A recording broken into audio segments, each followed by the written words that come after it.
من أصعب الحالات اللي ممكن تجي لك العيادة هي حالات الدايستما أو حالات الفلجة أو المسافة اللي بين الأسنان الأمامية.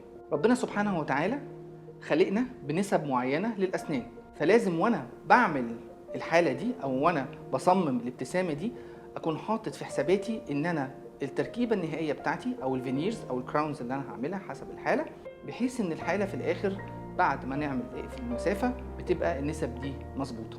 ففي الحالات دي أنا بيبقى عندي هدفين. الهدف الأول إن أنا أطلع نسب الأسنان لبعضها مظبوط علشان شكلها يبان طبيعي، والحاجة التانية أنا عايز اللي يشوفك يقول سنانك حلوة مش التركيبة اللي أنت عاملها حلوة، وهو ده الفرق.